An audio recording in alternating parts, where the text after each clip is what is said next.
Audio clear है? एक बार comment section में बता दीजिए, इसके बाद हम अपने सेशन को, इस क्लास को स्टार्ट कर देंगे।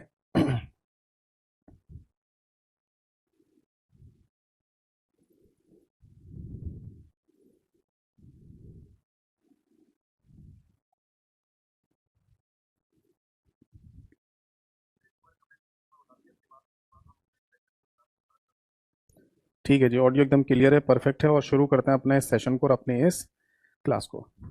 ठीक है। तो क्लास को शुरू करने से पहले वही 1 मिनट का समय लूंगा आपका, और 1 मिनट के समय में जो गाइडेंस आपको दे रहा हूँ उसे जरूर फॉलो करिए, क्योंकि डेफिनेटली इसे फॉलो करने से आपके एग्जाम में फुल में से फुल मार्क्स आ सकते हैं। ठीक है। तो 1 मिनट का समय शुरू होता है अब। देखिए, क्लास में जितनी भी मैं थ्योरी आपको करा रहा हूँ ये मोर देन सफिशिएंट है। इससे ज़्यादा थ्योरी आपको कहीं से नहीं करनी, किसी भी किताब से नहीं करनी। बस केवल एमसीक्यू प्रैक्टिस करिए, मल्टीपल चॉइस क्वेश्चन। उसमें भी सबसे बढ़िया तरीका होता है पीवाईक्यू, वो सबसे पहले देखिए, यानी कि प्रीवियस ईयर पेपर में आए हुए क्वेश्चंस को प्रैक्टिस कीजिए। इसके लिए आप जाइए मेरे यूट्यूब चैनल पर, जिसका नाम है कंप्यूटर बाय यतेंद्र सर। वहां पर मैं दो तरीके से पीवाईक्यू या एमसीक्यू प्रैक्टिस कराता हूँ। एक तो कम्युनिटी वाले सेक्शन में क्वेश्चन डालकर, जिनको आप आंसर करेंगे तो आपको सेम वही फीलिंग आएगी कि आप एक मॉक टेस्ट दे रहे हैं। और फिर उन क्वेश्चन का अगर एक्सप्लेनेशन आपको चाहिए तो वो आपको मिल जाएगा, मेरे प्लेलिस्ट है वहाँ पर, एक MCQ practice for all exam. उसमें जो क्लासेज हैं वो एक्सप्लेनेशन है उन्हीं क्वेश्चंस की। तो जितनी भी क्लासेज हैं वो सारी देख लीजिएगा। ठीक है। और अगर आप इन एमसीक्यूज के है ना पीडीएफ चाहते हैं, तो मेरा टेलीग्राम एप्लीकेशन पर एक चैनल है, कंप्यूटर भाई यतेंद्र सर के नाम से। वहाँ पर आपको एमसीक्यूज की पीडीएफ मिल जाएंगे, इवन चैप्टर और टॉपिक के पीडीएफ भी आपको वहाँ पर मिल जाएंगे। ठीक है। अगर किसी को ये दोनों मेरे ऑफिशियल चैनल ना मिल रहे हो तो आप सीधे मुझे टेलीग्राम या व्हाट्सएप किसी पर भी अपने बैच का नाम लिखकर मैसेज कर दीजिएगा, तो मेरे ऑफिशियल लिंक आपके पास आ जाएंगे। ये दोनों मेरे एक ही नंबर से चलते हैं, 8448832987। तो चलिए शुरू करते हैं आज के सेशन को और आज की क्लास को। सबसे पहले नमस्कार सभी को, सभी को नमस्कार। आज की डेट डाल देता हूँ। दैट इज 14 नवंबर 2024, यानी कि 14 नवंबर 2024 आज की तारीख है बेटा। और आज की क्लास में ना हम डिस्कस करने जा रहे हैं अपना एक और नया चैप्टर, जिसका नाम है इंटरनेट। क्योंकि लास्ट क्लास तक है ना हमने एमएस ऑफिस को कंप्लीट कर लिया हर तरीके से। अब आज की क्लास से हमारा इंटरनेट वाला चैप्टर शुरू होने जा रहा है। बाकी मैं फिर से एक बार बता दूं, पहले भी ये बात मैंने बताई है। देखो, इंटरनेट, इसके बाद नेटवर्किंग, और इसके बाद कंप्यूटर सिक्योरिटी, जिसको केबल सिक्योरिटी भी कह सकते हैं या साइबर सिक्योरिटी भी कहा जा सकता है। तो ये 3 चैप्टर और हैं जो कि इंपॉर्टेंट होते हैं सभी के लिए। यानी आप किसी भी स्टेट गवर्नमेंट एग्जाम की तैयारी कर रहे हैं या सेंट्रल गवर्नमेंट एग्जाम की तैयारी कर रहे हैं, तो ये तीनों चैप्टर और आप पढ़ लीजिए। ठीक है, सभी को पढ़ना होता है। इसके बाद है ना छोटे छोटे से 3 चैप्टर और बचेंगे। एक बचता है डीबीएमएस, यानी कि डाटाबेस मैनेजमेंट सिस्टम। एक होता है नंबर सिस्टम, और एक होता है प्रोग्रामिंग लैंग्वेज। ये वही पढ़ें जिनके एग्जाम में आना हो। ठीक है। और ये ज्यादा बड़े बड़े भी नहीं होते हैं, बहुत बेसिक लेवल पे ही पढ़ना होता है हमको। ठीक है। तो ये वही लोग पढ़ें जिनके एग्जाम में आना है, वरना कंप्यूटर आर्किटेक्चर वाले चैप्टर से लेकर कंप्यूटर थ्योरी सिक्योरिटी वाले चैप्टर तक सभी लोगों को पढ़ना होता है। ठीक है जी। कोई डाउट है तो जल्दी से फटाफट पूछिए। एक बच्चे का कमेंट है, सर थ्योरी कंप्लीट कर ली है, नोट्स बना लिए हैं। ठीक है, ये तो बहुत अच्छी बात है भाई। देखो, मैं तो यही कहता हूँ हमेशा कि नोट्स खुद से ही बनाने चाहिए, है ना। नोट्स अगर आप खुद से बनाते हैं तो इससे बढ़िया और इससे बेहतर बात तो कुछ हो ही नहीं सकती। ठीक है। बट फिर भी अगर आप लोग ये कहते हैं कि सर हमें नोट्स नहीं बनाने या बनाने का टाइम नहीं है, तो उसके भी ऑल्टरनेटिव है जो मैं आपको बताता रहता हूँ। ठीक है। एक बच्चे ने लिखा है, सर टॉपिक का नेम अपडेट करवा दीजिए। यार पता नहीं, देखो क्या करते हैं, मेरे को समझ नहीं आता। मैं डेली है ना टॉपिक का नाम, डेली सही टॉपिक का नाम लिख के देता हूँ, बट है ना क्यों सही नहीं डालते, क्या रीजन है। हर बार है ना मैं हर बार टॉपिक का नाम सही लिख के देता हूँ कि आज की क्लास का टॉपिक का नाम ये है। अब आज भी है ना मैं टॉपिक का नाम लिख के दूंगा कि आज मैंने इंटरनेट वाली क्लास पढ़ाई है। और मैं डेफिनेटली बता रहा हूँ, एमएस ऑफिस ही है ना उस क्लास का टाइटल है ना, देखने को मिलेगा। ठीक है। बस 1 मिनट दीजिए, मैनेजमेंट टीम की कॉल आ रही है, बस 1 मिनट।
ऑडियो क्लियर है? एक बार कमेंट सेक्शन में और बता दीजिए, फिर मैं क्लास को अब शुरू करने जा रहा हूँ।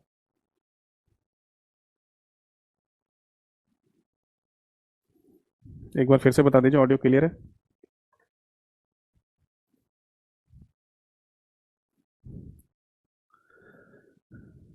हाँ, देखिए एक बच्चे ने कमेंट भी लिखा है कि सर सारी क्लासेस पर एमएस ऑफिस ही लिखा हुआ आ रहा है। तो मैं वही तो बता रहा हूँ भाई, मैं ना हर दिन डेली है ना चैप्टर का नाम सही से लिख कर देता हूँ कि आज मैंने ये चैप्टर पढ़ा है, और पता नहीं क्यों सेम डे पर है ना इसको चेंज नहीं करता है। बाकी मैं दोबारा कह के देख लूंगा, ठीक है? तो चलिए शुरू करते हैं आज के सेशन को और आज की क्लास को। सबसे पहले वंस अगेन नमस्कार सभी को नमस्कार। देखो आज के सेशन में ना हम स्टार्ट करने जा रहे हैं अपना एक और नया चैप्टर। इसका नाम है बेटा इंटरनेट। अगर आप है ना किसी भी स्टेट गवर्नमेंट या किसी भी सेंट्रल गवर्नमेंट एग्जाम का सिलेबस देखेंगे तो वहां पर आपको इंटरनेट शब्द लिखा हुआ जरूर मिलेगा। इंटरनेट लिखा हुआ मिल जाएगा, नहीं तो लिखा मिलेगा इंटरनेट रिलेटेड टर्मिनोलॉजी, यानी कि इंटरनेट से संबंधित शब्दावली के बारे में पढ़ के आइए। कुछ इस तरीके से आपको लिखा हुआ जरूर मिलेगा। आजकल कुछ सिलेबस को मैं देख रहा हूँ वहां पर लिखा था इंटरनेट एंड ईमेल्स, ऐसे लिख देते हैं। तो इंटरनेट एंड ईमेल्स में इंटरनेट वाले चैप्टर के अंदर ही ईमेल वाला टॉपिक डिस्कस हो जाता है, ठीक है? तो यानी इंटरनेट है ना एक इंपॉर्टेंट टॉपिक है, चैप्टर है जो हर एक एग्जाम में पूछा जा रहा है। और हम देखते भी हैं कि जब पेपर होता है तो कुछ ना कुछ इंटरनेट से संबंधित, इंटरनेट से रिलेटेड क्वेश्चन हमें जरूर देखने को मिल जाते हैं, ठीक है? अब एक बात और मैं बताना चाहूंगा कि कुछ सिलेबस है ना मैंने ये भी देखे हैं जहां पर इंटरनेट और नेटवर्किंग ऐसा अलग अलग नहीं लिखा मिलेगा, वहां लिखा मिलता है डेटा कम्युनिकेशन, जिसे हिंदी में कहा जाएगा डाटा का संचार।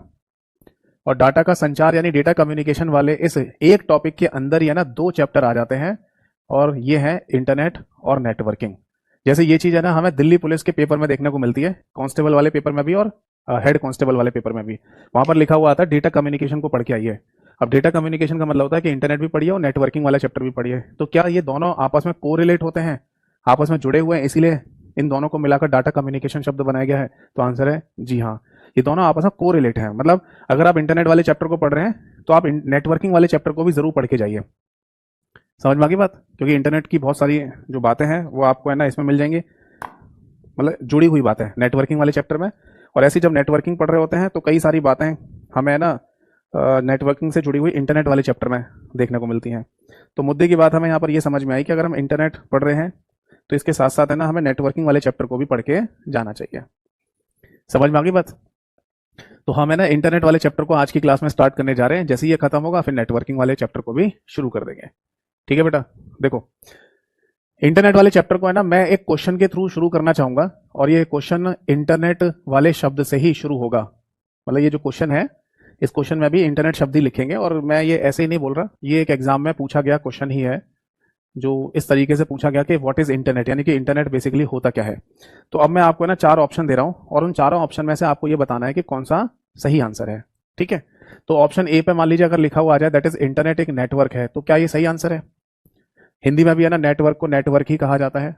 जिसको भी नॉलेज हो वो बताइए, जरूरी नहीं कि अगर किसी को नहीं पता तो तुक्का मार रहे हैं तो तुक्का मत मारिएगा, ठीक? क्या हम इंटरनेट को इंफॉर्मेशन हाईवे कह सकते हैं?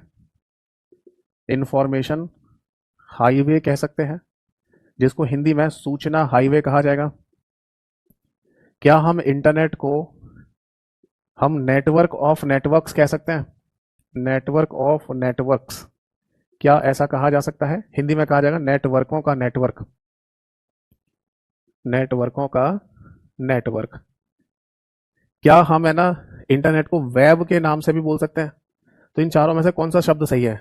Which option is right for internet? यानी कि जब आपसे ये पूछा जाए कि इंटरनेट क्या है तो इन चारों ऑप्शन में से कौन सा आंसर हमारा सही होगा, ठीक है? आप लोग कमेंट सेक्शन में बताइए, तब तक है ना मैं आपको एक एक करके सभी ऑप्शन के बारे में जानकारी देता हूं। जैसे क्या हम इंटरनेट को नेटवर्क कह सकते हैं? हाँ, इंटरनेट को नेटवर्क कहा जा सकता है, बट नेटवर्क कहने का मीनिंग क्या होता है? नेटवर्क का बेसिकली मतलब क्या है? तो बेटा देखो नेटवर्क का मतलब होता है कनेक्शन, यानी कि जोड़ना। अगर आप दो डिवाइसेस को कह दीजिए या फिर दो कंप्यूटर को कह दीजिए अगर आपस में जोड़ रहे हैं तो इसी को क्या कहा जाएगा? इसी को नेटवर्क कहा जाएगा। तो इससे एक बात तो तय हो जाती है कि किसी भी नेटवर्क को बनाने के लिए कम से कम दो डिवाइसेस की आवश्यकता तो जरूर पड़ेगी, या किसी भी नेटवर्क को बनाने के लिए दो कंप्यूटर्स की आवश्यकता तो जरूर पड़ेगी। ये ध्यान रखिएगा कि किसी भी एक सिंगल कंप्यूटर में नेटवर्क जैसा शब्द नहीं आ सकता। ये उसी तरीके से है जैसे अगर कोई व्यक्ति ये कहे कि मैं अपना ही दोस्त हूं, है, या किसी आदमी से पूछा जाए कि तुम्हारा दोस्त कौन है, वो कह रहा है मेरा कोई दोस्त नहीं, मैं अपना ही दोस्त हूं। तो है ना रियल लाइफ में, है ना इंसानी जीवन में शायद ये बात आपको सुनने को मिल जाए, ये उन लोगों के लिए ऐसी बात उन लोगों के केस में ये बात सुनी जाती है जो इंट्रोवर्ट टाइप के होते हैं, जिन्हें किसी से मिलना जुलना, किसी से बात करना पसंद नहीं होता, उन्हें इंट्रोवर्ट कहते हैं। तो उनके केस में ना ऐसा सुनने को मिल सकता है कि मैं अपना ही दोस्त हूँ, मैं अपने से ही बात करता हूँ, अपने में खुश रहता हूँ। ये रियल लाइफ की बात है, इंसानी जीवन की। बट हम किसी नेटवर्किंग की बात करें तो वहां तो ऐसा नहीं हो सकता।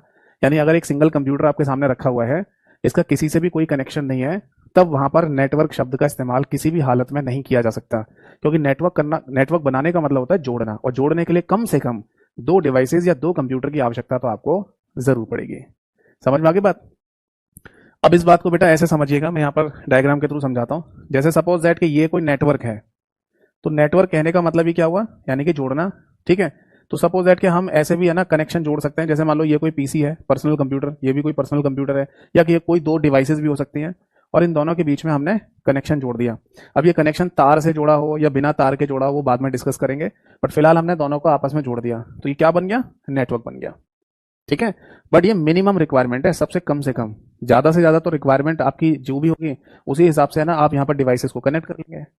भाई जरूरी थोड़ी है कि किसी नेटवर्क में केवल 2 ही डिवाइसेस हों, 2 से ज्यादा भी हो सकती हैं। जैसे सपोज दैट कि है ना किसी नेटवर्क में 2 से ज्यादा डिवाइसेस को कनेक्ट करना है, उसी तरीके से जैसे हमारे घर में इंटरनेट कनेक्शन होता है। जैसे मान लो हमने एक इंटरनेट कनेक्शन लिया और हमारे घर के कम से कम 5 डिवाइसेस उस इंटरनेट कनेक्शन से जुड़ने जा रहे हैं, जिनमें हमारे घर में 3 मोबाइल फोन है, एक लैपटॉप है और एक टैबलेट है। तो हमारे घर के 3 स्मार्टफोन, एक लैपटॉप और एक टैबलेट, 5 डिवाइसेस हो गई। और ये पांचों की पांचों डिवाइसेस, हमारे घर में एक डिवाइस लगाई जाती है जिसका नाम होता है बेटा राउटर। नाम सुना है? जब आप इंटरनेट लगवाओगे अपने घर पर तो राउटर नाम की एक डिवाइस लगाई जाएगी, और उस राउटर नाम की डिवाइसेस से आपके घर में क्या जितने भी डिवाइसेस हैं उन सभी को जोड़ दिया जाएगा। ठीक है, जैसे 3 मोबाइल फोन हो गए, एक लैपटॉप हो गया, एक टैबलेट हो गया, तो 5 डिवाइसेस का इस राउटर से जुड़ना। ठीक है, तो ये क्या हो गया, ये भी नेटवर्क कहलाएगा। ठीक, अब सपोज दैट कि हम यहाँ पर स्मार्टफोन या टैबलेट या फिर लैपटॉप की जगह सभी को कंप्यूटर मान लेते हैं, और एक केस कंसीडर करते हैं, जैसे साइबर कैफे होता है। साइबर कैफे नाम सुना है? इंटरनेट कैफे, जहां पर आप 10-20 रुपए देकर घंटे भर के लिए इंटरनेट चलाने जाते हो दुकान पर। तो वो साइबर कैफे या इंटरनेट कैफे जैसे कहा जाता है, मान लो वहां पर आप गए हैं, तो वहां पर भी कुछ ऐसा ही देखने को मिलेगा आपको। वहां पर है ना, जैसे जितने भी कंप्यूटर रखे हुए हैं उन सभी को राउटर जैसी डिवाइस से जोड़ दिया जाता है। बट उस साइबर कैफे में या इंटरनेट कैफे में हमें एक चीज और देखने को मिलती है, और वो ये है बेटा कि वहां पर एक डिवाइस और भी रखी हुई मिलेगी जिसका नाम होता है प्रिंटर। जैसे अगर आप किसी भी साइबर कैफे में जाएंगे तो ऐसा हो सकता है कि वहां पर आपको प्रिंट आउट निकालने पड़े। मान लो आप इंटरनेट से कोई फाइल डाउनलोड करते हैं जिसका आपको प्रिंट आउट चाहिए। बट हम ये नोटिस करते हैं किसी साइबर कैफे में कि जितने भी पीसी रखे हुए हैं, जितने भी ये पर्सनल कंप्यूटर रखे हुए हैं, इन सभी कंप्यूटर के साथ प्रिंटर नहीं रखा होता। जैसे इस साइबर कैफे में 5 कंप्यूटर हैं, तो 5 कंप्यूटर के साथ 5 प्रिंटर नहीं होते हैं। उस पूरे साइबर कैफे या इंटरनेट कैफे में एक ही प्रिंटर नाम की डिवाइस होती है बस। और ये मेन प्रिंटर जो है ना, ये भी कहाँ रखा हुआ मिलेगा आपको, ये भी एक ही जगह पर रखा हुआ मिलेगा। कहाँ? जहां पर जिसका वो साइबर कैफे है ना या इंटरनेट कैफे, उसका जो मुख्य कंप्यूटर जहां पर रखा होगा उसी के पास रखा रहता है। जब आप किसी शॉप में एंटर करते हैं ना, तो जनरली शुरुआत में ही एक व्यक्ति कंप्यूटर लेके बैठा होगा और उसी के पास में प्रिंटर रखा होगा। वो साइबर कैफे चलाने वाला संचालक होता है ना, वहां का ओनर होता है, ऐसे बोल दीजिए। तो वो अपने पास प्रिंटर रख लेता है। अब साइबर कैफे में अंदर जाएंगे आप, कोई भी फाइल डाउनलोड करेंगे और उसका प्रिंट आउट आपको चाहिए, तो आप जैसे ही बोलेंगे ना भैया मुझे प्रिंट आउट निकालना है, तो वो क्या कहता है वहां का संचालक या वहां का ओनर कि भैया अपने ही कंप्यूटर से प्रिंट कमांड दे दो, तो मेरे पास रखे हुए प्रिंटर से ही आपके प्रिंट आउट निकल जाएंगे। ऐसे कोई दूसरा व्यक्ति कहेगा मुझे भी भैया प्रिंट आउट चाहिए, तो वो क्या कहता है तुम भी प्रिंट कमांड दे दो, मेरे पास रखे हुए प्रिंटर से प्रिंट निकल आएंगे। तो इसका मतलब उसने क्या किया है, उसने अपने साइबर कैफे या इंटरनेट कैफे में ये जो प्रिंटर है ना, इस प्रिंटर को सभी के सभी कंप्यूटर के साथ शेयरेबल कर दिया है, यानी कि साझा कर दिया है। और इस तरीके से ये प्रिंटर 5 कंप्यूटर के बीच में अकेला काम कर रहा है, कनेक्शन की वजह से, नेटवर्क की वजह से। समझ में आ गई बात? तो ये एक एग्जांपल मैंने समझाया आपको नेटवर्क का, जो जनरली हमें किसी साइबर कैफे या इंटरनेट कैफे में देखने को मिलता है, जहां पर एक राउटर से कंप्यूटर्स को जोड़ देते हैं और एक प्रिंटर को सभी कंप्यूटर के साथ शेयरेबल बना देते हैं, ताकि सभी कंप्यूटर एक ही कॉमन प्रिंटर से प्रिंट आउट निकाल सकें। बट यहाँ मुद्दे की बात क्या है और क्वेश्चन कैसा पूछा जाएगा? क्वेश्चन ये आएगा बेटा, इस पूरे नेटवर्क में टोटल मिला के पीसी कितने हैं? यानी 5 पीसी हैं। पीसी का मतलब हो गया बेटा कंप्यूटर।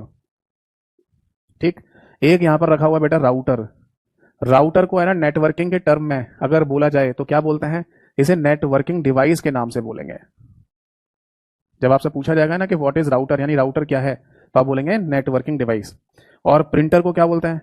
देखो, प्रिंटर को आउटपुट डिवाइस कहा जाता है। प्रिंटर एक उदाहरण है आउटपुट डिवाइस का। बाकी प्रिंटर को पेरिफेरल डिवाइस भी कहा जाता है, ये बात मैं आपको ऑलरेडी पहले बता चुका हूँ। तो टोटल मिला के इस नेटवर्क में कितने डिवाइसेस हो गए, 5 6 7, यानी टोटल मिला के यहाँ पर 7 डिवाइसेस कनेक्ट हैं एक नेटवर्क के अंदर। तो क्या इन सभी 7 डिवाइसेस को कलेक्टिवली यानी एक साथ किसी एक नाम से बोला जा सकता है? तो हाँ, एक नाम दिया जा सकता है, that is node, NODE node. अब चूंकि ये कई सारी डिवाइसेस हैं तो हम यहाँ पर नोड्स कह देंगे, हिंदी में भी इनको नोड्स कहा जाता है। और ध्यान रखिए कि बीते कुछ समय पहले ही ये क्वेश्चन एक एग्जाम में पूछा गया। क्वेश्चन एग्जैक्टली ये पूछा गया था कि बताइए किसी भी नेटवर्क के अंदर जितनी भी डिवाइसेस कनेक्ट होती हैं उन सभी को कलेक्टिवली यानी एक साथ किसी एक नाम से क्या बोल सकते हैं? तो आंसर था नोड कह सकते हैं। बताइए बात समझ में आ गई या नहीं? नोट कर लीजिए, कोई डाउट है तो पूछ लीजिए। बाकी जैसा मैंने पहले भी आपको बताया कि अगर आपका नोट करने का बिल्कुल भी मन नहीं है तो बिल्कुल as it is class PDF आपको मेरे टेलीग्राम चैनल पर मिल जाएगी। टेलीग्राम चैनल का नाम आपको पता ही है, कंप्यूटर बाय यतेंद्र सर। वहां से आप इंटरनेट की PDF फाइल को डाउनलोड करके प्रिंट आउट निकलवा कर भी रिवीजन कर सकते हैं, जैसे आपको रिवीजन करना हो वैसे कर लेना। ठीक है भाई, समझ आ गया सभी को?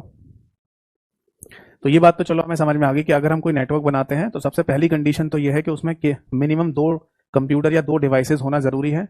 और फिर अगर 2 से ज़्यादा डिवाइसेस अगर आप इस्तेमाल करते हैं या 2 डिवाइसेस भी इस्तेमाल करते हैं तो उन सभी डिवाइसेस को नोड्स के नाम से बोला जाता है। अब आगे देखो, नेटवर्क हमने किस लिए बनाया? कनेक्शन करने के लिए। अब कनेक्शन क्यों किया है हमने? तो इसका सही आंसर है बेटा कम्युनिकेशन के लिए।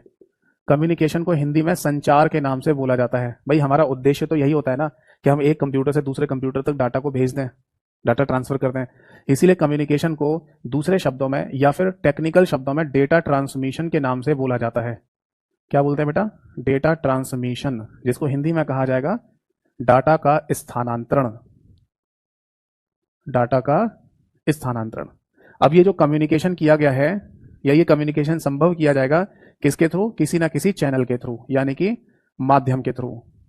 भाई एक बात आपको पता है ना, जब हम स्पेस में जाते हैं यानी कि अंतरिक्ष में जाते हैं तो वहां नॉर्मली अगर कोई बात बोलेंगे या कोई साउंड प्रोड्यूस करेंगे तो वो ट्रेवल नहीं कर सकता। क्यों? क्योंकि अंतरिक्ष में, स्पेस में वैक्यूम होता है और इस अगर साउंड को ट्रेवल कराना है तो इसके लिए आपको किसी ना किसी मीडियम की, माध्यम की या चैनल की आवश्यकता पड़ेगी जो हमारे पृथ्वी पर मौजूद होता है। हमारी पृथ्वी पर हमारी जो साउंड है वो आगे ट्रेवल क्यों कर जाती है? एयर की वजह से, है ना, हवा की वजह से। जो हवा के अंदर पार्टिकल्स होते हैं ना, इनकी वजह से ना साउंड वेव या ध्वनि तरंग आगे मूव कर जाती है। बट वैक्यूम में अगर आप ये बात बोलेंगे, कोई भी कुछ भी बोलेंगे तो वो आगे ट्रेवल नहीं कर पाएगा। ठीक है ना? तो उसी तरीके से अगर हमें कोई डाटा को स्थानांतरित करना है, भेजना है, तो हमें किसी न किसी चैनल की आवश्यकता जरूर पड़ेगी। इसीलिए चैनल को टेक्निकल टर्म में डेटा ट्रांसमिशन मीडियम के नाम से बोल दिया जाता है। क्या बोलते हैं बेटा? डेटा ट्रांसमिशन मीडियम, जिसे हिंदी में कहा जाएगा डाटा स्थानांतरण का माध्यम। डाटा स्थानांतरण का माध्यम। समझ में आ गई बात? अब 2 तरीके के माध्यम हमारे पास मौजूद हैं। सबसे पहला माध्यम होता है बेटा वायर, यानी कि जिसे तार भी कहा जा सकता है हिंदी में, और दूसरा माध्यम होता है बेटा वायरलेस, जिसे हिंदी में बिना तार कहते हैं। तो आपके पास दोनों तरीके के माध्यम हैं डाटा को स्थानांतरित करने के। जैसे है ना, आप अपने घर में अगर इंटरनेट कनेक्शन लगवाना चाहते हैं तो आपके घर में है ना एक राउटर लगाया जाएगा, उस राउटर से भी एक केबल या तार लेके आप अपने PC में लगा सकते हैं, कंप्यूटर में, और इंटरनेट चल जाएगा। बट अगर आपके घर में वो डेस्कटॉप कंप्यूटर नहीं है जो टेबल पर परमानेंट रखा रहता है, आपके घर में केवल लैपटॉप है, टैबलेट है और स्मार्टफोन है, तो ये सब वायरलेस बिना तार के भी कनेक्ट हो जाते हैं। तो इसलिए आप अपने घर में जो राउटर लगवाएंगे वो राउटर वाईफाई राउटर होगा। तो वाईफाई राउटर की मदद से आप बिना तार के ही अपने लैपटॉप, टैबलेट और स्मार्टफोन में इंटरनेट कनेक्ट कर लेते हैं। यानी हमारे घर में दोनों ही ऑप्शन होते हैं, तार से भी कंप्यूटर में कनेक्शन देकर इंटरनेट चलाया जा सकता है और या फिर आप बिना तार के भी इंटरनेट चला सकते हैं। ठीक है ना? तो ये हमारे घर में वायर और वायरलेस दोनों का ही एग्जाम्पल हमें देखने को मिलता है। ठीक है ना? तो इंटरनेट के केस में यहाँ तक की सारी कहानी समझ में आ गई। तो क्या इंटरनेट वाकई में कोई नेटवर्क है जिससे डिवाइसेस को आपस में एक दूसरे से जोड़ा जा रहा है? न केवल घर के अंदर, आप अपने घर से कहीं पर भी, किसी भी पूरी दुनिया में किसी को भी डाटा या मैसेज भेज सकते हो? हाँ, भेज सकते हैं। तो इससे यही तो पता चल रहा है कि इंटरनेट इतना बड़ा नेटवर्क है कि उसने पूरी दुनिया को आपस में कनेक्ट किया हुआ है, जोड़ा हुआ है, और एक जगह से दूसरी जगह तक आप डाटा को स्थानांतरित कर सकते हैं। सही है ना? इसीलिए इंटरनेट एक नेटवर्क है, ये बात सत्य साबित होती है, ट्रू है। अब आता है अगला option, that is information highway. क्या इंटरनेट कोई इंफॉर्मेशन हाईवे भी है? देखो, अगर किसी हाईवे की हम बात करें तो हाईवे का काम होता है बेटा 2 शहरों को आपस में जोड़ना। भाई 2 सिटी के बीच में हाईवे हो सकता है, तो 2 शहरों को आपस में जोड़ना, या 2 स्टेट यानी राज्यों को आपस में जोड़ना, या 2 देशों को भी आपस में जोड़ने के लिए हाईवे बनाया जा सकता है। तो उस हाईवे का काम क्या है? हाईवे का काम है व्हीकल्स को मूव कराना। वाहनों के लिए हाईवे बनाया जाता है। अब उन वाहनों के अंदर दो चीजें जा सकती हैं, या तो इंसान बैठ के जाएंगे या सामान को लेके जाया जाएगा। तो इसी तरीके से इंटरनेट भी एक हाईवे के तौर पर ही काम कर रहा है, जिसने पूरी दुनिया के हर एक देश को आपस में कनेक्ट किया हुआ है, और देश के अंदर भी जितनी भी लोकेशंस हैं उनको भी आपस में एक दूसरे से कनेक्ट किया हुआ है। और क्या मूव करता है? डेटा और इन्फॉर्मेशन मूव करती है। इसलिए इंटरनेट को इन्फॉर्मेशन हाईवे यानी सूचना हाईवे के नाम से भी बोला जा सकता है। अगला ऑप्शन आता है नेटवर्क ऑफ नेटवर्क्स, यानी कि इंटरनेट कोई नेटवर्कों का नेटवर्क है क्या? चलो इस बात को भी जज करते हैं। देखो, हमारे घर में जो इंटरनेट कनेक्शन लगता है ना, अगर उस इंटरनेट कनेक्शन को एक नाम दिया जाए, भाई सीधी सी बात है, जैसे घर होता है तो घरों के भी तो अपने नाम होते हैं। आप बोलेंगे सर घर के नाम मतलब वो जैसे घर के आगे लिखा हुआ है लक्ष्मी निवास, नहीं, मैं उनकी बात नहीं कर रहा। ऐसे तो आप कोई भी अपने घर के नेम प्लेट पर या ना घर के आगे ऐसा कुछ भी लिखवा सकता है, वो उसका पर्सनल चॉइस है। मैं बात कर रहा हूँ घर के टाइप की। जैसे हमारे सामने घर है, उसको किसी ने केवल ये कहा ये मकान है किसी का, ठीक है जी। एक और घर के सामने हम खड़े थे, किसी ने उसको कोठी कह दिया। कोठी शब्द समझते हैं, हिंदी का ही शब्द है कोठी, बट थोड़े बड़े मकान को कोठी कहा जाता है।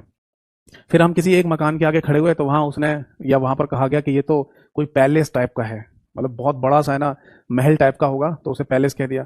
फिर हम किसी घर के आगे खड़े थे तो वहां किसी ने बोल दिया ये विला है, ये विला बनाया भाई इन्होंने। तो घर ही तो बनाया है, घर के आकार को लेकर है ना अलग अलग नाम दिए गए ना, यानी किसी घर को मकान कह रहे हैं केवल, किसी घर को कोठी कह रहे हैं, किसी को पैलेस कह रहे हैं, किसी को विला कह रहे हैं, जबकि है तो वो घर ही रहने के लिए तो बनाया है। साइज के अकॉर्डिंग है ना हमने उनके नाम अलग अलग कर दिए। तो इसी तरीके से समझ लो कि अगर हम जब नेटवर्क बनाते हैं तो उनके आकार को लेकर, उनकी रेंज को लेकर है ना हम अलग अलग नाम दे देते हैं। जैसे आपने लैन, मैन, पैन, कैन, वैन, अगर ये सब नाम सुने हो तो ये नेटवर्क्स की रेंज यानी कितना बड़ा दायरा कवर किया है उसके हिसाब से ये नाम रखे गए हैं। तो पूरी दुनिया में सबसे ज्यादा जो नेटवर्क क्रिएट किया जाता है उसका नाम है लैन, लोकल एरिया नेटवर्क। एग्जाम्पल के तौर पर, पहले एग्जाम्पल के तौर पर बाद में सुनिएगा, पहले सुनिए कि लैन की डेफिनेशन क्या रखी गई है या लैन की रेंज क्या रखी गई है। लैन यानी लोकल एरिया नेटवर्क की रेंज रखी गई है विद इन अ बिल्डिंग और अप्रॉक्स 1 किलोमीटर, या ज्यादातर केस में विद इन अ बिल्डिंग शब्द का ही इस्तेमाल किया जाता है, यानी किसी इमारत के अंदर बनाया गया नेटवर्क लोकल एरिया नेटवर्क कहलाएगा। समझ में आ गई बात? किसी बिल्डिंग या किसी इमारत के अंदर बनाया गया नेटवर्क लोकल एरिया नेटवर्क कहलाएगा। अब बिल्डिंग या इमारत सुनिए, आपका घर भी तो एक बिल्डिंग या इमारत ही है। इमारत का मतलब, बिल्डिंग का मतलब ऐसा मत समझ लेना कि वो मल्टी स्टोरी बिल्डिंग्स होती हैं, 100 मंजिला इमारत है ना, 50 मंजिला इमारत, जरूरी नहीं उनकी बात हो रही है। आपका घर जो नॉर्मली 1 मंजिल 2 मंजिल का बना हुआ है, 3 मंजिल का बना हुआ है ना, स्टोरी बना हुआ है, तो इसको भी इमारत ही बोलेंगे, इसको भी बिल्डिंग बोलेंगे। तो मुद्दे की बात यहाँ पर ये समझ में आई कि अगर हम किसी भी बिल्डिंग की बात करते हैं जिसमें हमारा घर भी आता है, तो हमारे घर में अगर इंटरनेट कनेक्शन लगता है तो उसको हम लोकल एरिया नेटवर्क ही कहेंगे। अगर हम किसी कंप्यूटर लैब में जाते हैं, वो भी एक बिल्डिंग है, वहां पर जो इंटरनेट कनेक्शन बनाया गया होगा वो भी लोकल एरिया नेटवर्क कहलाता है। हम पढ़ने के लिए किसी भी साइबर कैफे में जाते हैं, तो वहाँ साइबर कैफे नहीं, लाइब्रेरी में, तो उस लाइब्रेरी के अंदर कंप्यूटर्स को जोड़कर जो नेटवर्क बनाया गया है वो भी लोकल एरिया नेटवर्क है। अगर हम किसी साइबर कैफे में भी चले जाएं तो वहां पर जो कंप्यूटर को जोड़कर नेटवर्क बनाया गया है वो भी लोकल एरिया नेटवर्क है। तो देखो ढेर सारे एग्जाम्पल हैं, नहीं, हमारे घर का internet connection local area network, किसी कंप्यूटर लैब का कनेक्शन, साइबर कैफे का कनेक्शन, किसी लाइब्रेरी का कनेक्शन, या मान लो किसी रेलवे स्टेशन पर आप खड़े हैं, वहां वाईफाई लगा हुआ है, लोकल एरिया नेटवर्क है वो। या आप दिल्ली में कनॉट प्लेस जैसे सीपी कहते हैं वहां चले जाओ, वहां पर भी वाईफाई लगा हुआ है ना, पब्लिक वाईफाई, तो उसे भी लोकल एरिया नेटवर्क कहा जाएगा। यानी कि मोस्ट ऑफ द केसेस में पूरी दुनिया में जो सबसे ज्यादा नेटवर्क बनाया जाता है जो रेंज के अकॉर्डिंग, वो लोकल एरिया नेटवर्क ही होता है। तो सपोज दैट कि हमारे घर पर भी एक लोकल एरिया नेटवर्क बना, हमारे पास में भी एक लोकल एरिया नेटवर्क बन गया, किसी कंप्यूटर लैब में भी लोकल एरिया नेटवर्क बन गया, किसी लाइब्रेरी में भी लोकल एरिया नेटवर्क बन गया, किसी रेलवे स्टेशन पर पब्लिक वाईफाई बना हुआ है तो वो भी लोकल एरिया नेटवर्क कहलाएगा, है ना। तो इस तरीके से हर जगह लोकल एरिया नेटवर्क बना दिए गए और सबको आपस में एक दूसरे से कनेक्ट कर दिया गया, सबको आपस में एक दूसरे से कनेक्ट कर दिया गया। यानी कि कोई भी अपने नेटवर्क से किसी दूसरे नेटवर्क को ट्रांसफर कर सकता है मैसेज या डाटा, है ना। यहाँ पर भी इंटरनेट चल रहा है, यहाँ पर भी इंटरनेट चल रहा है, यहाँ पर भी इंटरनेट चल रहा है, यहाँ पर भी इंटरनेट चल रहा है और यहाँ पर भी इंटरनेट चल रहा है। तो बेसिकली जब सब जगह ही इंटरनेट चल रहा है तो मैं बीच में इंटरनेट लिख सकता हूँ ना, ये भी तो कह सकता हूँ कि सभी जगह इंटरनेट चल रहा है, मतलब इंटरनेट चल रहा है।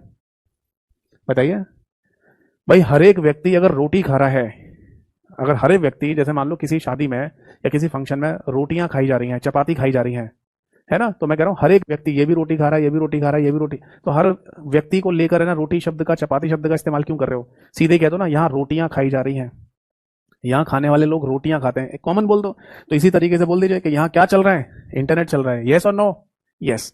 तो इतने सारे छोटे छोटे नेटवर्क्स को मिलाकर ही तो पूरा इंटरनेट बन गया। तो इसीलिए यहाँ पर ये कहा गया that is network of networks, यानी ढेर सारे नेटवर्क को भी अगर आपस में एक दूसरे से कनेक्ट कर दिया जाए तो वो नेटवर्क, बड़ा सा जो नेटवर्क है उसे आप इंटरनेट कह सकते हैं। बताइए बात समझ में आ गई या नहीं?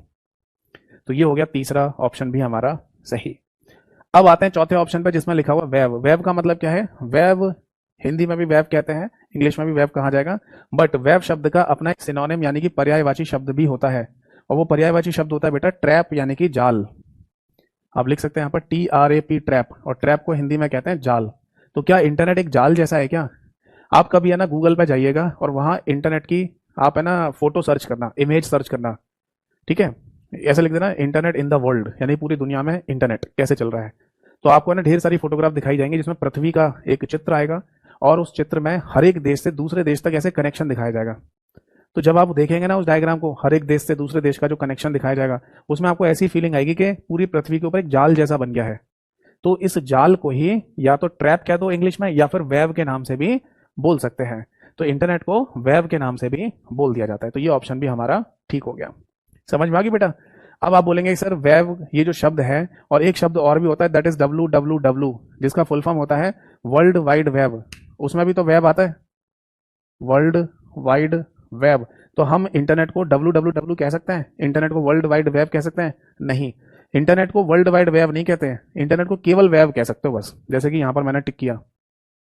तो फिर WWW को एक साथ क्या बोलेंगे, यानी वर्ल्ड वाइड वेब को क्या बोलेंगे? तो अगर आपको इसको एक साथ कुछ नाम देना है, कोई नाम देना है, तो आप इसे नाम देंगे global network name. Global network name, जिसको हिंदी में कहा जाएगा वैश्विक नेटवर्क का नाम। वैश्विक नेटवर्क का नाम। यानी देखो एक्चुअली हुआ क्या था कि 1989 में 1989 में टिम बर्नर्स ली, ये नाम ध्यान रखना काफी इंपॉर्टेंट है। तो टिम बर्नर्स ली ने ना 1989 में ये शब्द बोला था सबसे पहले। उसने बोला कि हम एक ऐसा जाल बनाएंगे, एक ऐसा वेब बनाएंगे जिसको पूरी दुनिया में फैला देंगे। तब उसने बोला नाम क्या देंगे इसको? World wide web. समझा नहीं? उसने बोला हम एक ऐसा जाल बनाएंगे, एक ऐसा वेब बनाएंगे जिसको पूरी दुनिया में फैला देंगे, तब नाम आया वर्ल्ड वाइड वेब। बट इसकी जो शुरुआत है वो 1989 से नहीं हुई थी, वो शुरुआत हुई थी 1991 से, 1991 से।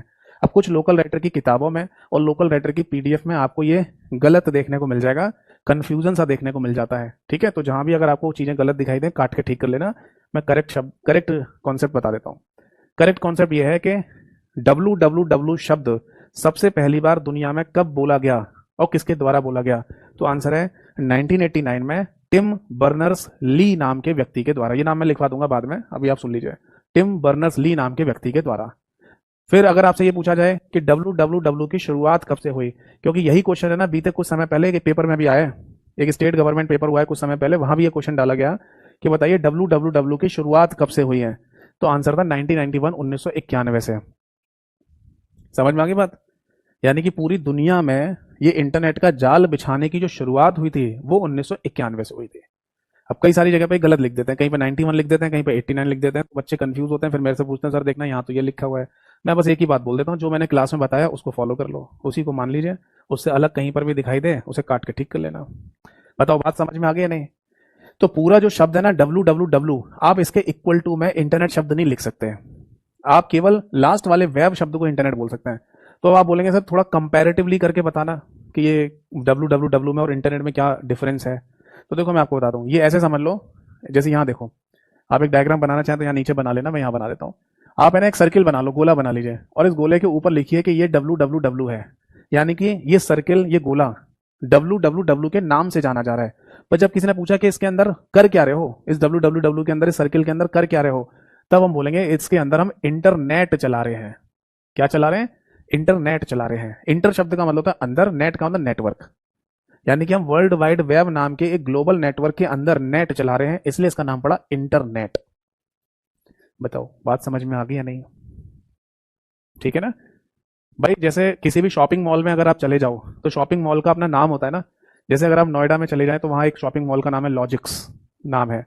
तो बाहर से देखने पे तो बिल्डिंग दिखती है और लॉजिक्स नाम दिखता है, बट उसके अंदर जब जाएंगे तो अलग अलग शोरूम होते हैं ना।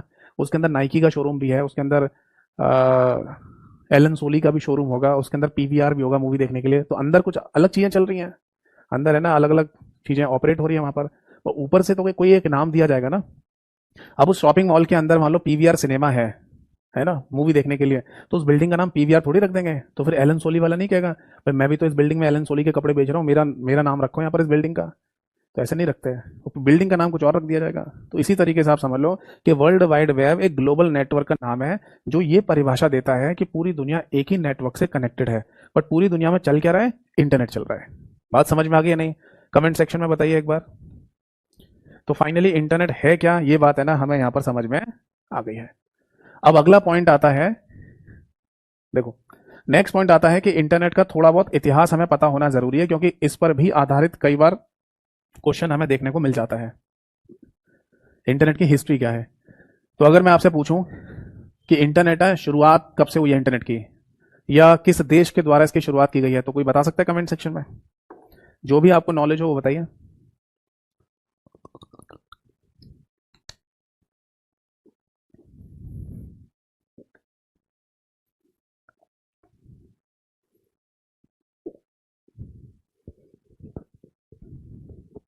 वेरी गुड, अमेरिका से, बिल्कुल सही कहा आपने।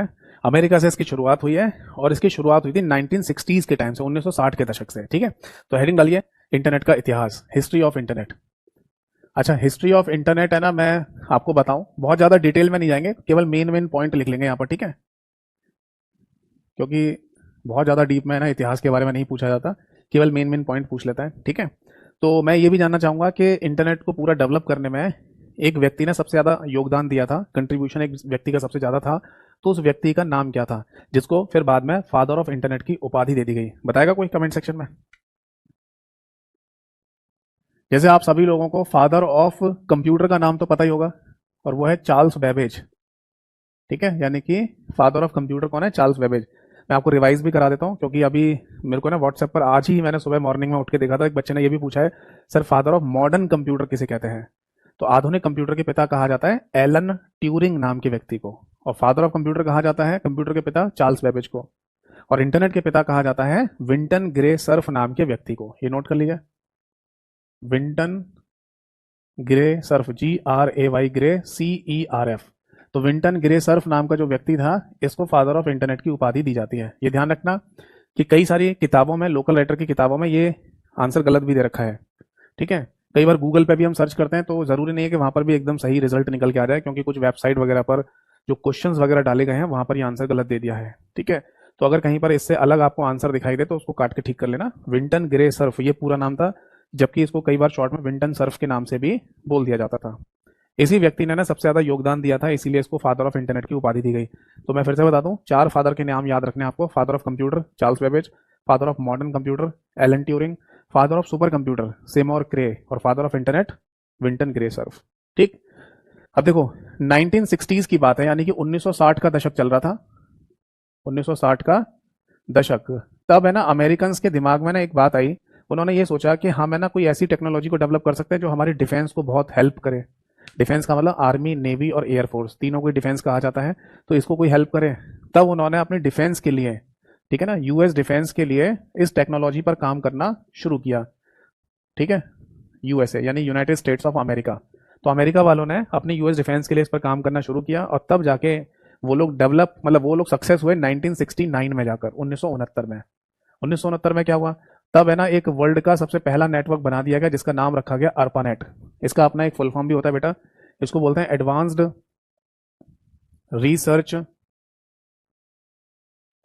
Research project agency for networking, agency for networking. ठीक है जी, ये advance research project agency for networking नाम का जो नेटवर्क था, दुनिया का सबसे पहला नेटवर्क कंसीडर किया गया। इसके आगे लिख भी देता हूं, आप भी लिख लेना अगर लिख रहे हैं तो। ये दुनिया का सबसे पहला नेटवर्क कंसीडर किया जाता है, माना जाता है। ठीक, इसके आगे लिखना चाहे तो लिख लो, वरना याद रखना कि ये दुनिया का सबसे पहला नेटवर्क तो था, बट रिसर्च पर्पस के लिए इस्तेमाल में लाया जा रहा था, यानी कि रिसर्च चल रही थी, है ना, आम आदमी के लिए नहीं था। तो इस नेटवर्क में बेसिकली अमेरिका की 3 यूनिवर्सिटीज को आपस में कनेक्ट किया गया। उन यूनिवर्सिटी के नाम थे कैलिफोर्निया यूनिवर्सिटी, SRI यूनिवर्सिटी और उता यूनिवर्सिटी। उता की स्पेलिंग है UTAH, उता यूनिवर्सिटी। इन तीनों यूनिवर्सिटीज को आपस में कनेक्ट करके, जोड़कर एक मैसेज भेजा गया, और वो मैसेज था लॉगिन, LOGIN। ये दुनिया में सबसे पहला मैसेज था जो इंटरनेट के थ्रू भेजा गया, या नेटवर्किंग में भेजा गया, ऐसे बोल सकते हैं।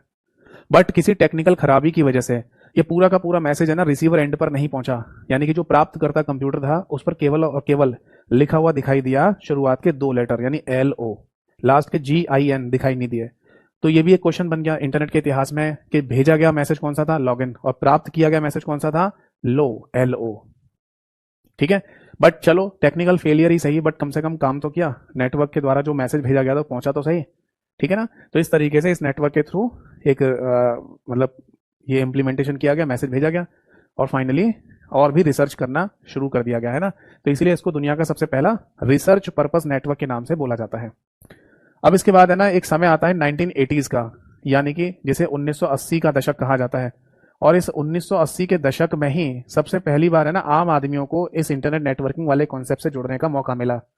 तब एक है ना कंपनी थी, एक नहीं मतलब बेसिकली 2 कंपनियां थी जिनके नाम थे AOL यानी अमेरिकन ऑनलाइन और कंप्यूट सर्व। ये दोनों कंपनियां अमेरिका में इंटरनेट की सर्विस को फ्री में दे रही थी लोगों को, है ना, फ्री में, विदाउट पैसे, फ्री में मिलता था। और ये भी है ना एक नेटवर्क के थ्रू ही दी जा रही थी सर्विस, फ्री वाली सर्विस, जिसका नाम था डेक नेट। ऐसे समझ लो एक नेटवर्क बनाया गया और उस नेटवर्क की सर्विसेज को 2 कंपनियां फ्री में प्रोवाइड करा रही हैं। तो उस डेक नेट नाम के इस नेटवर्क का अपना फुल फॉर्म भी था, that is digital equipment components network. इस नेटवर्क के नाम के आगे भी है ना आप एक चीज लिख सकते हैं कि ये भी दुनिया का सबसे पहला नेटवर्क कंसीडर किया जाता है, यानी आप इसको भी क्या बोलेंगे, फर्स्ट नेटवर्क। अब आप बोलेंगे सर 2 नेटवर्क के नाम के आगे यही एक ही चीज लिख दी आपने, यहाँ पर भी लिख दिया कि ये भी फर्स्ट नेटवर्क है और यहाँ पर भी लिख दिया यही फर्स्ट नेटवर्क है, कंफ्यूजन हो गया है। तो देखिए कंफ्यूजन दूर कर लेते हैं। ये जो नेटवर्क था इसे दुनिया का सबसे पहला कमर्शियल नेटवर्क कहा जाता है। तो बीते कुछ समय पहले एक पेपर में यह भी क्वेश्चन पूछा गया है कि बताइए दुनिया का सबसे पहला कमर्शियल नेटवर्क का नाम क्या था इनमें से। तो ऑप्शन में लिखा था डेक नेट, यही सही आंसर था। यानी डिजिटल इक्विपमेंट कंपोनेंट्स नेटवर्क नाम का नेटवर्क ही दुनिया में सबसे पहला नेटवर्क बना जिसमें आम आदमियों को इंटरनेट नेटवर्किंग की सुविधा मुहैया कराई गई। ठीक है, इसमें 2 कंपनियां काम कर रही थी, AOL यानी अमेरिकन ऑनलाइन और कंप्यूट सर्व नाम की कंपनी। तब उन कंपनियों को एक कॉमन नाम भी दिया गया OSP यानी कि ऑनलाइन सर्विस प्रोवाइडर। तब उनको कहा गया ऑनलाइन सर्विस प्रोवाइडर। ठीक, बट जो फ्री की सर्विस थी ये बहुत दिनों तक नहीं चलने वाली थी। फिर एक समय आया 1989 का, और 1989 में एक कंपनी जिसका नाम था the world, WORLD, the world company. इस कंपनी ने ना सबसे पहली बार इंटरनेट की सर्विस को पेड सर्विस बना दिया, यानी कि अब आप पैसा देंगे तब जाके है ना आपको इंटरनेट की सर्विस यूज करने को मिलेगी। और ये पेड सर्विस शुरू की गई अमेरिका में और ऑस्ट्रेलिया में, अमेरिका एंड ऑस्ट्रेलिया में। अब आप बोलेंगे जब फ्री में ही मिल रही थी सर्विस तो पैसे का क्या मतलब है। तो देखो फ्री की जो सर्विस होती है ना वो बहुत दिनों तक नहीं चलाई जा सकती मार्केट में। ये उसी तरीके से समझ लीजिए जैसे ना जियो का कॉन्सेप्ट था, याद है जब जियो लॉन्च किया गया था तब उस समय फ्री में आपको इंटरनेट सर्विस दी गई थी 3 महीने के लिए। तब बाकी मार्केट में जितनी भी कंपनी थी उनमें खलबली मच गई थी, एयरटेल, BSNL, आइडिया, वोडाफोन, सब में खलबली मच गई कि भैया फ्री का इंटरनेट आ गया तो हमारा कौन यूज़ करेगा। चलो बात 3 महीने की थी, उन कंपनियों ने 3 महीने काट लिए। फिर इसके बाद जियो ने फिर अनाउंस कर दिया कि 3 और महीने आपको फ्री का इंटरनेट कनेक्शन दिया जाएगा, फ्री की इंटरनेट सर्विस मिलेगी। तब और ज़्यादा खलबली मच गई, कुछ कंपनियां तो डूब गई, तुरंत ही बर्बाद हो गई, है ना। एयरटेल जैसी कंपनियां सर्वाइव कर पाई क्योंकि उनका जो मार्केट प्लेस है वो काफ़ी बड़ा है पूरे भारत में।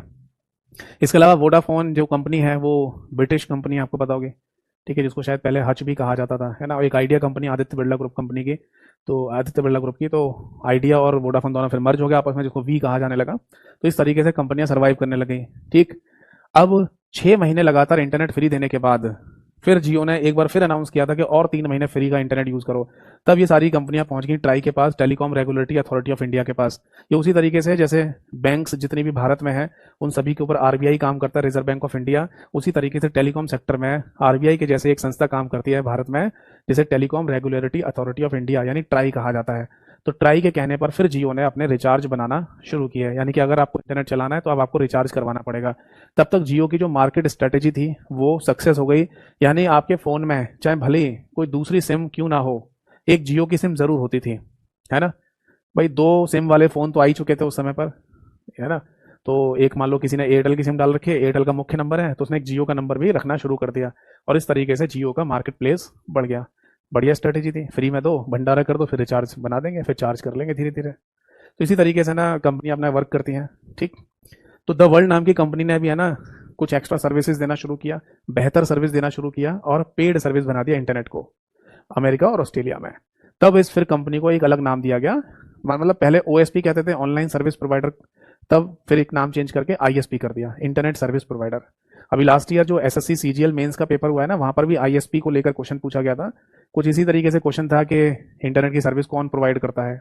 मैं सिंपल भाषा में बोल रहा हूँ, भाषा वहां पर थोड़ी टफ लिखी हुई थी, बट मीनिंग वही निकल रहा था उस भाषा का कि इंटरनेट की सर्विस कौन दे रहा है या कौन देता है। ऑप्शन में लिखा था आईएसपी, यानी कि इंटरनेट सर्विस प्रोवाइडर। ठीक है, तो यहां से है ना फिर पेड सर्विस मिलना शुरू हो गई। फिर है ना अमेरिका ऑस्ट्रेलिया के बाद फिर सोचा गया कि इस इंटरनेट की सर्विस को पूरे दुनिया में फैलाया जाए। तब 1989 में WWW यानी कि वर्ल्ड वाइड वेब शब्द इंट्रोड्यूस किया गया एक व्यक्ति के द्वारा, जिसका नाम था Tim Berners Lee. Tim Berners Lee, इस व्यक्ति ने बोला, ये शब्द कॉन्सेप्ट दिया कि काम करते हैं जिस, इंट्रोड्यूस्ड किया, ऐसे लिख लो, ठीक है बेटा। यानी इस व्यक्ति ने बोला कि हम है ना जिस इंटरनेट सर्विस की बात कर रहे हैं अमेरिका और ऑस्ट्रेलिया में, इसको पूरी दुनिया में लेके चलो ना। तो फिर इसके कॉन्सेप्ट को ना इम्प्लीमेंट किया गया, और वो इम्प्लीमेंटेशन शुरू हुआ था 1991 से, 1991 से। ठीक है बेटा, तब हम यहाँ पर लिख सकते हैं WWW शुरू हुआ, शुरू हुआ। ठीक है बेटा, और इसी को टेक्निकल शब्द में ना ये कहा जा सकता है ग्लोबलाइजेशन ऑफ इंटरनेट की शुरुआत हुई। क्या बोलते हैं? Globalisation of internet. इसको हिंदी में कहा जा सकता है वैश्वीकरण। हिंदी में लिखना है तो हिंदी में लिख लो, वैश्वीकरण।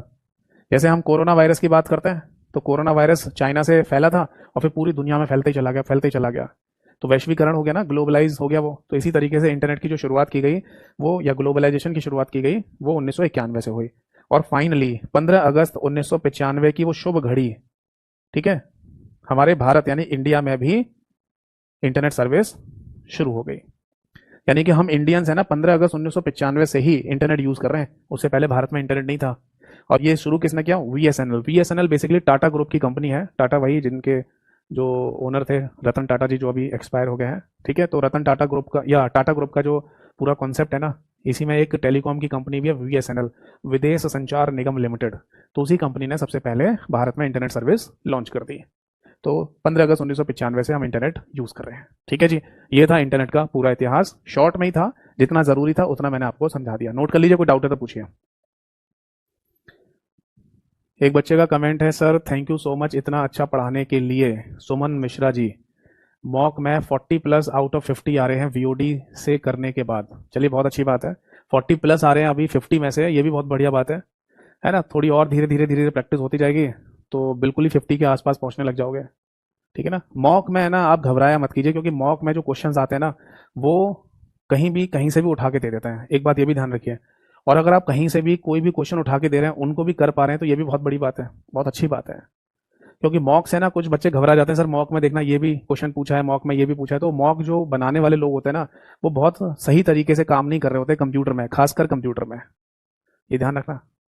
इसलिए मैं कहता हूं हमेशा कि आप है ना क्वेश्चन प्रैक्टिस करने के लिए मेरे जो सोर्सेज हैं, यानी कि मेरा यूट्यूब चैनल है, मेरा टेलीग्राम चैनल है, इनको पहले देख लो, इनको पूरा कर लो पहले, है ना। क्योंकि मॉक में क्या होता है ना, जल्दबाजी होती है। जल्दबाजी का मतलब कि उन व्यक्तियों के ऊपर प्रेशर होता है मॉक के क्वेश्चन बनाने का, है ना, जो मतलब वो उन व्यक्तियों को प्रेशर डाला जाता है जल्दी से क्वेश्चन बना के दो। अब जब जो व्यक्ति है ना क्वेश्चन बना रहे हैं ना मॉक टेस्ट के लिए, वो फिर कहीं से भी कोई भी क्वेश्चन उठाना शुरू कर देते हैं। अगर मेरा सोर्स पता चल गया उनको कि सर की है ना टेलीग्राम चैनल पे क्वेश्चन है, तो यहाँ से क्वेश्चन उठा लेंगे, है ना, कहीं किसी वेबसाइट से क्वेश्चन उठा लेंगे, कोई प्रीवियस ईयर का, ऐसे उठा के जल्दी से फटाफट मॉक टेस्ट के क्वेश्चन बना के दे देते हैं। तो कई बार हम ये भी देखते हैं कि मॉक में ना आउट ऑफ सिलेबस भी पूछा जा रहा होता है, तो बच्चे घबरा जाते हैं। तो ऐसी जरूर मतलब डरने वाली बात नहीं है। अगर आप है ना 50 के मतलब आप है ना जैसे बोल रहे हो कि आउट ऑफ 50 यानी 50 में से 40 प्लस नंबर आ रहे हैं आपके, तो ये भी आप समझ लो कि आप 50 के आसपास ही कर रहे हो अब जब मेन पेपर होगा। क्योंकि मेन पेपर में है ना केवल उतनी ही चीजें लगभग पूछी जाती हैं जो पूछी जानी चाहिए। समझ में आ रही है बात, जो सिलेबस के अकॉर्डिंग होनी चाहिए। किसी एक आध एग्जाम को छोड़ दो जिसमें आउट ऑफ सिलेबस भी देते हैं, जैसे हरियाणा का जो एग्जाम होता है उसमें आउट ऑफ सिलेबस पूछते हैं, सिलेबस देने के बाद भी अब उनका क्या कर सकते हैं। ठीक है, बट मॉक में अगर आपके ना फुल में से फुल मार्क्स नहीं आ रहे तो ये घबराने की बात नहीं है। ठीक है, आप अपने आप को पॉजिटिव ही रखना, क्योंकि मॉक में आउट ऑफ सिलेबस के बहुत सारे क्वेश्चंस होते हैं। बस ऐसे ही है, कोई चीज बेचनी है आपको तो जल्दबाजी में काम करके तो देना ही होगा। ऐसी कंप्यूटर की किताबें नहीं है, ढेर सारी गलतियां हैं, ढेर सारी थ्योरी में भी गलतियां हैं, क्वेश्चन में भी गलतियां हैं, आंसर में भी गलतियां हैं। अब जिन लोगों ने किताबें बनाई हैं कंप्यूटर की, जो पब्लिकेशन हाउसेज हैं, सोचो उन्होंने कितनी जल्दबाजी में ये काम किया होगा कि उन्होंने गलतियां के साथ ही छाप दिया, प्रूफिंग भी नहीं करवाई किसी से, किसी कंप्यूटर वाले नॉलेज वाले व्यक्ति से भी नहीं पूछवाया होगा कि भैया कोई गलती तो नहीं जा रही, हम बुक पब्लिश करने जा रहे हैं, छाप दिया, लोग खरीद रहे हैं। चलो, यहां तक की कहानी सभी को समझ में आ गया नहीं? ठीक। तो इंटरनेट का जो इतिहास है यानी हिस्ट्री है, ये हमें पता चल गई। अब आगे देखिए,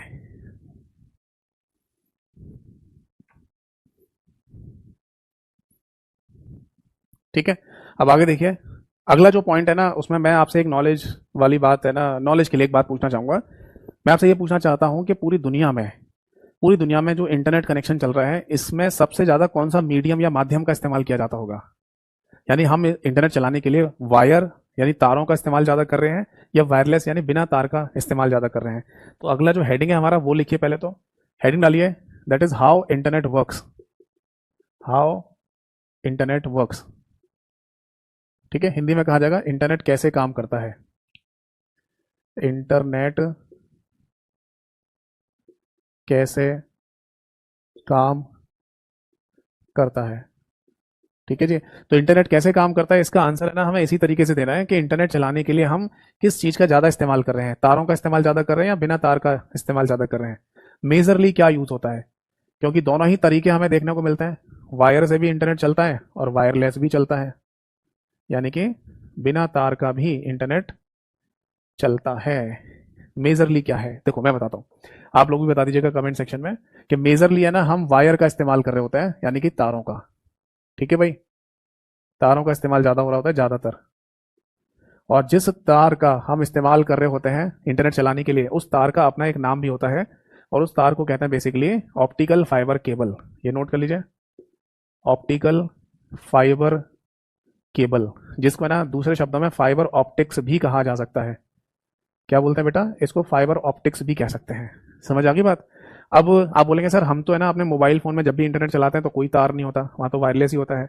या अगर मान लो मैं किसी वाईफाई से कनेक्ट होकर इंटरनेट चला रहा होता हूँ, जैसे कि किसी कंप्यूटर लैब में मान लो, या किसी साइबर कैफे में, नहीं साइबर कैफे में नहीं, किसी लाइब्रेरी में, तो वहां तो है ना वायरलेस ही होता है ना। किसी पब्लिक वाईफाई का हम इस्तेमाल कर रहे होते हैं, जैसे रेलवे स्टेशन पर या दिल्ली में कनॉट प्लेस पर, तो वहां पे भी कोई तार नहीं होता।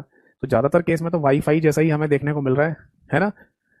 तो मैं आपको बता दूं, देखो ये जो वायरलेस इंटरनेट कनेक्शन है ना, ये लिमिटेड जगह पे ही देखने को मिलता है ना। बट पूरी दुनिया को अगर कनेक्ट करने की बात की जाएगी, पूरी दुनिया बहुत बड़ी है, पूरी पृथ्वी की बात कर रहा हूं मैं, तो उसको आपस में एक दूसरे से कनेक्ट करने के लिए, देशों को आपस में कनेक्ट करने के लिए वायर यानी कि तारों का इस्तेमाल ही ज्यादा किया जाता है। तो अगर तार की डिस्टेंस देखी जाए और वायरलेस की डिस्टेंस देखी जाए, तो फिर तारों की डिस्टेंस ज्यादा निकल के आएगी। समझ में आई बात? तो देखो जो इंटरनेट की तारें हैं ना, वो हर जगह पर हैं, आपके कॉलोनी मोहल्ले या आपके सेक्टर में जो पोल खड़े होते हैं, खंबे खड़े होते हैं ना, उन पर भी इंटरनेट की तारें जारी होती हैं। फिर ये इंटरनेट की तारें जमीन के अंदर अंडरग्राउंड भी होती हैं, और फिर जब एक देश से दूसरे देश तक इंटरनेट का डाटा भेजा जाता है, तब समंदर के नीचे भी इंटरनेट की तारें डाली जाती हैं। आप बोलेंगे सर समंदर के नीचे भी होती हैं? हाँ, समंदर के नीचे भी इंटरनेट की वायर या तारें होती हैं। अगर मैं ये कहूं आपसे कि इंडिया से अमेरिका तक इंटरनेट की तार जा रही है, तो शायद आपको ये हाइपोथेटिकल टाइप का लगेगा, सर इंडिया से अमेरिका तक वायर, बट ये ट्रू है। समंदर के नीचे आप इंटरनेट की तार, मतलब इंटरनेट की तारें बिछी हुई हैं, और उन्हीं तारों के थ्रू, वायर्स के थ्रू है ना, पूरी दुनिया में इंटरनेट का डेटा मूव करता है। बट उन तारों को है ना ऑप्टिकल फाइबर केबल बोलते हैं, और या फाइबर ऑप्टिक्स भी कहा जाता है। और ये विशेष प्रकार की तारें हैं जो पूरी दुनिया में इंटरनेट के लिए बिछाई गई हैं, डाली गई हैं। इन तारों के अंदर जो डेटा हमारा मूव करता है, वो लाइट की फॉर्म में मूव करता है।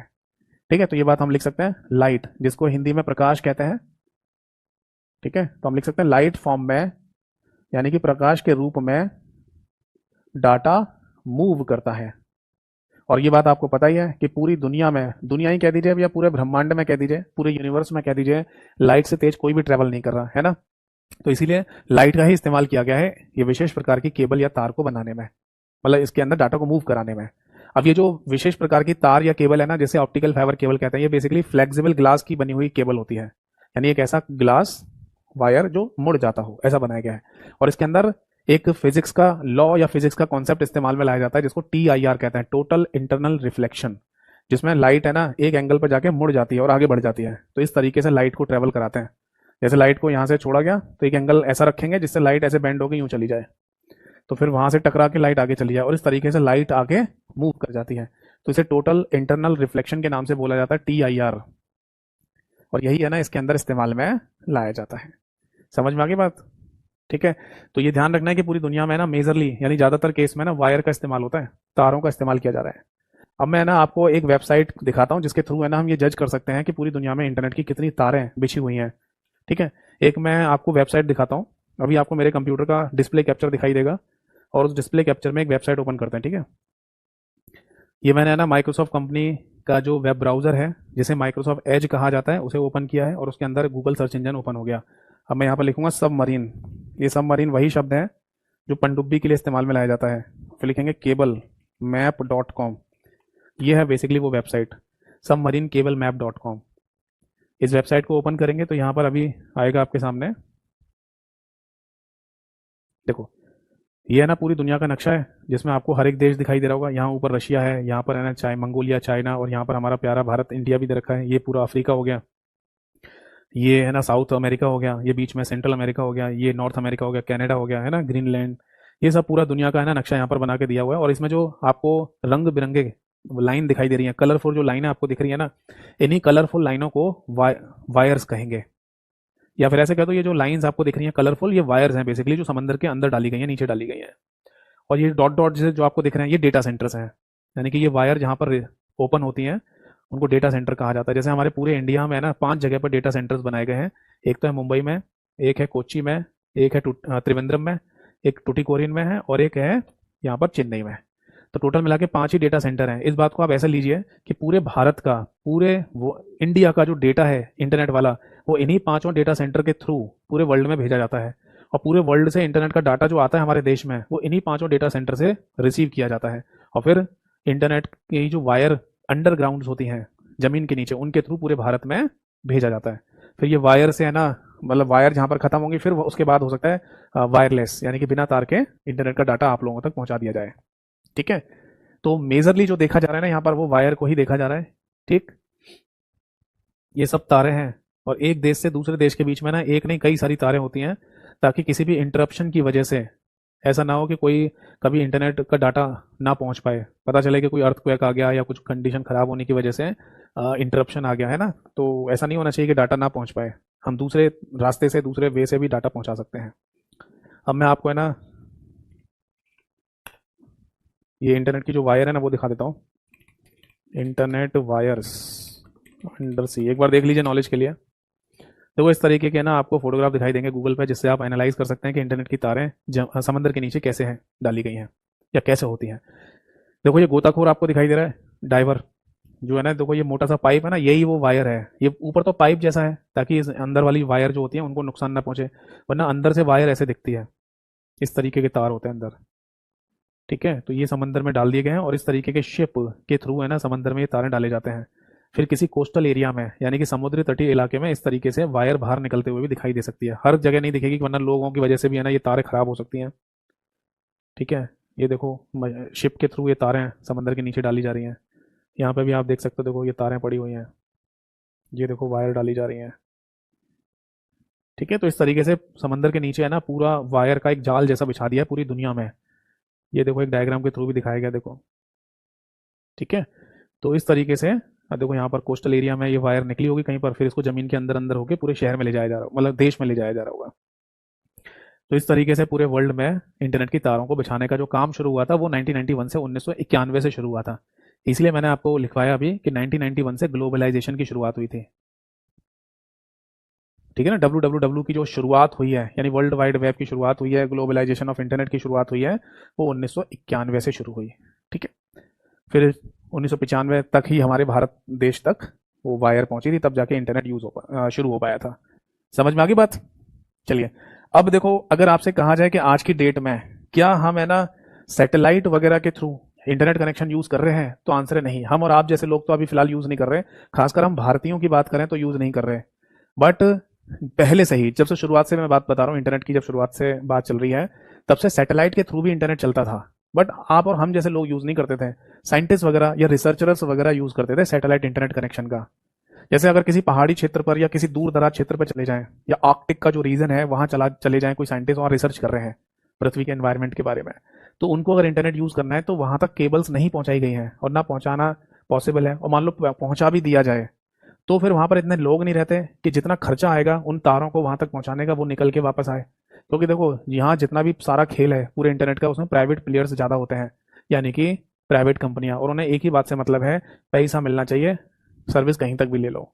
अब सपोज दैट कि एक ऐसे एरिया में जहाँ लोग ही मान लो कुछ गिने चुने रहते हो और वहाँ करोड़ों अरबों रुपए खर्च करके आप इंटरनेट कनेक्शन पहुंचा दो, तो वो तो आपको 100 सालों में पैसा लौट के नहीं आएगा। तो कंपनी ऐसा लॉस क्यों करेगी, नहीं करेगी ना। तो इसीलिए पूरी पृथ्वी पर कुछ ऐसे रीजन भी होंगे जहां पर इंटरनेट कनेक्शन प्रॉपर है ही नहीं, आम आदमी के लिए है ही नहीं।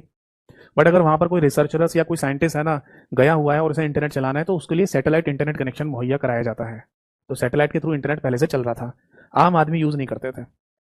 बट दुनिया में एक आदमी ऐसा भी है जो आज से 50 साल आगे की बातों को सोच के चल रहा है, यानी वो फ्यूचर की बातों को है ना सोच के चल रहा है, जिसका नाम है एलोन मस्क, जो दुनिया का सबसे अमीर आदमी है आज की डेट में, अमेरिका का ही। उसने है ना सैटेलाइट इंटरनेट कनेक्शन को आम आदमियों तक पहुंचाने का जो प्रोजेक्ट था वो बहुत पहले से शुरू कर दिया था। उसने ये कहा कि पूरी दुनिया में कोई कहीं पर भी हो उसे सैटेलाइट इंटरनेट कनेक्शन जरूर मिलना चाहिए, ताकि इंटरनेट हर जगह पहुंच जाए। सैटेलाइट के थ्रू तो हर जगह पहुंच सकता है ना, क्योंकि सैटेलाइट पृथ्वी के चारों ओर चक्कर काटेगी, कृत्रिम उपग्रह, और पूरी दुनिया में कहीं पर भी कोई व्यक्ति हो उसे इंटरनेट मिल जाएगा। जैसे अगर आप हिमालय की चोटी पर जाके पहुंच जाएं और सैटेलाइट इंटरनेट कनेक्शन का इस्तेमाल ना करें तो आपके पास इंटरनेट का कोई साधन नहीं होगा। बट सैटेलाइट के थ्रू अगर इंटरनेट चलेगा तो हिमालय की चोटी पर पहुंचकर भी आप लाइव आ सकते हैं, दिखा सकते हैं, देखो जी मैं हिमालय की चोटी पर पहुंच गया। अभी रिसेंटली है ना एक फोटोग्राफ डाली है एलोन मस्क ने, या किसी ने शेयर की होगी, उसमें है ना दुबई वगैरह के कुछ यात्री थे और वो एरोप्लेन में है ऊपर, है ना, वो सैटेलाइट इंटरनेट कनेक्शन का इस्तेमाल करके वीडियो कॉल कर रहे थे इलोन मस्क को। मतलब दुबई के नॉर्मल कोई आदमी नहीं होंगे, वहीं के जो पॉलिटिशियन है वही सब होंगे। वो दिखाया गया है कि एरोप्लेन में बैठकर भी आप है ना इंटरनेट चला पा रहे हो, वीडियो कॉल कर पा रहे हो। समझ में आ गई बात। तो आज की डेट में ना एलोन मस्क का एक प्रोजेक्ट है स्टार लिंक, जी के पॉइंट ऑफ व्यू से भी इस बात को याद रखिएगा, स्टार लिंक। इस प्रोजेक्ट के through high speed internet connection satellite के थ्रू प्रोवाइड कराया जाएगा आम आदमियों को। इसमें अभी हमारे भारत का नाम नहीं आया, इंडिया में ये शुरू नहीं हुआ, बाकी और देशों में शुरू हो चुका है। इसके लिए पूरी पृथ्वी के चारों ओर करीब 40,000 से ज्यादा सैटेलाइट घुमाई जाएंगी, जिससे ये नेटवर्क बनेगा। समझ में आ गया। फिर इसके बाद आप कहीं पे भी चले जाओ आपको इंटरनेट मिलेगा हर जगह। आज की डेट में होता है ना, आप हिमालय इधर चले जाओ, हिमाचल की तरफ चले जाओ, पहाड़ों पे चले जाओ, वहाँ है ना सिग्नल ही नहीं आ रहे होते हैं। आप यही फेस करते हैं, यार देखना सिग्नल तो आ नहीं रहे, तो मोबाइल को अननेसेसरी आपको केवल फोटोग्राफ या वीडियो बनाने के लिए इस्तेमाल करना पड़ता है, बस इंटरनेट चल ही नहीं रहा होता है, ना टेलीफोन के सिग्नल आ रहे होते हैं। बट ऐसी दिक्कत अब आगे नहीं होगी। आप हिमाचल में, पहाड़ों पर, उत्तराखंड में कहीं पर भी चले जाओ, या किसी कोस्टल एरिया में भी चले जाओ, है ना, समंदर के बीच में चले जाओ, वहां पर भी आपको इंटरनेट कनेक्शन मिल रहा होगा। ठीक है। तो आज की क्लास को और आज की सभा को है ना हम यहीं पर समाप्त करते हैं। अगली क्लास में मैं अगले नेक्स्ट टॉपिक से स्टार्ट करूंगा, मतलब चैप्टर यही होगा, टॉपिक होगा हमारा इंटरनेट कनेक्शन। यानी कि अभी तक हमें कितने प्रकार के इंटरनेट कनेक्शन देखने को मिले हैं, इनके ऊपर भी एग्जाम में क्वेश्चन पूछ लिया जाता है। जैसे कुछ समय पहले डीएसएल शब्द के बारे में पूछा गया था एक पेपर में। तो DSL basically digital subscriber line broadband internet connection को कहा जाता है। तो ये ब्रॉडबैंड क्या होता है, बाकी इंटरनेट कनेक्शन कौन से होते हैं, कैसे होते हैं, उनके नाम क्या होते हैं, ये सब चर्चा करेंगे हम अपनी अगली नेक्स्ट क्लास में। और आज की क्लास को हम यहीं पर समाप्त करते हैं। आई होप सो, क्या ना इंटरनेट के बारे में जो मैंने जानकारी आपको दी आपको बखूबी समझ में आ गई होगी। अब अगली क्लास में मिलेंगे, आगे के पार्ट को नेक्स्ट क्लास में डिस्कस करेंगे। बाकी जाते जाते यही बोलूंगा कि अगर किसी को कोई डाउट हो, ठीक है, बाद में पढ़ते समय, तो आप मुझे व्हाट्सएप पर भी अपना डाउट भेजकर क्लियर कर सकते हैं। जितना जल्दी होगा मैं रिप्लाई करने की पूरी कोशिश करूंगा। व्हाट्सएप नंबर मैंने क्लास के शुरुआत के 1 मिनट में दिया था। ठीक है जी, चलो फिर नेक्स्ट क्लास में मिलेंगे, तब तक के लिए नमस्कार सभी को, जय हिंद, वंदे मातरम।